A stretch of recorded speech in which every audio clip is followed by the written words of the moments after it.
मुझे निसंतानता में काम करके 25 वर्ष हो गए हैं, लेकिन फिर भी अभी मैं देख रही हूँ कि आयुर्वेदा के पास चिकित्सक के पास पेशेंट पहले दूसरी जगह से ट्रीटमेंट करके ही आते हैं, पहली बार में नहीं आते हैं।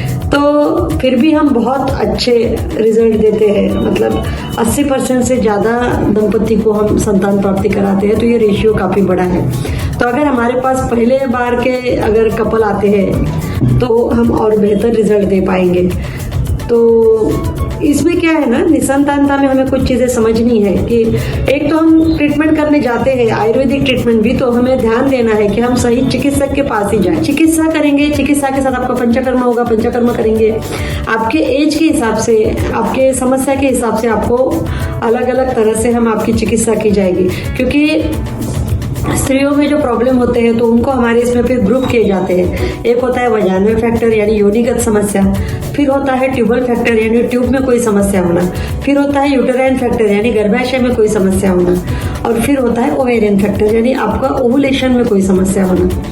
ये होता है। लेकिन इसी के साथ एक सबसे बड़ा हम जो देखते हैं वो है कि साइकोलॉजिकली यानी मानसिक रूप से वो रुग्ण कैसा है और वो किस तरह से उसका जीवन यापन हो रहा है, वो फ्री जीवन यापन हो रहा है या मानसिक दृष्टि से वो फ्री नहीं है या परेशानी में है या रिलैक्स नहीं है या पति पत्नी दोनों में लगाव अच्छे से नहीं है, तो हम ये भी देखते हैं। इसी तरह से पुरुषों में आयुर्वेदा के हिसाब से डीपली देखा जाता है तो हम 3 हिसाब से देखते हैं जनरली। बाकी क्या देखते हैं, सिर्फ मोटिलिटी और काउंट, हम वो नहीं देखते। हम मोटिलिटी भी देखते हैं, काउंट भी देखते हैं, लेकिन उसी के साथ में हम ये देखते हैं कि आपके शुक्राणु की क्वालिटी कैसी है, यानी शुक्राणु जो है वो नॉर्मल फॉर्म में है कि नहीं, उसका फॉर्म नॉर्मल है कि नहीं, उसमें डेड स्पर्म तो ज़्यादा नहीं है, ये हमें देखना रहता है, या उसमें कुछ इन्फेक्शन तो नहीं निकला है सीमेन में, वो भी देखना ज़रूरी है। और इसी के साथ में हम वही देखते हैं कि एक मेल पर्सन का लाइफस्टाइल कैसा है।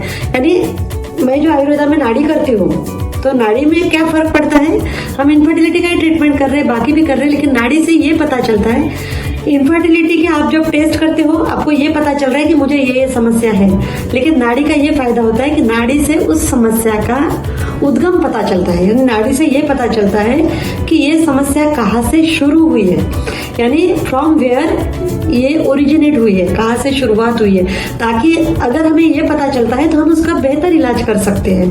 तो इसीलिए नाड़ी का इसमें महत्व आता है। इसी तरह से हम नॉर्मल ट्रीटमेंट करते हैं, मेडिसिन वगैरह, लेकिन इसके साथ जब हम उत्तर बस्ती करते हैं, उत्तर बस्ती दोनों में करते हैं, मेल फीमेल, तो जब उत्तर बस्ती करते हैं तो उत्तर बस्ती वहाँ जगह पे जाके तुरंत काम करता है और वो फिर हमें निसंतानता में बेहतर रिजल्ट देता है। इसलिए मुझे लगता है कि जब भी आप कभी आपको पता चले कि आपको संतान प्राप्ति में दिक्कत हो रही है तो पहला विकल्प करके आयुर्वेदा को चुने, स्वस्थ रहे, मस्त रहे और एक हेल्दी चिकित्सा वाली प्रणाली को अपनाएं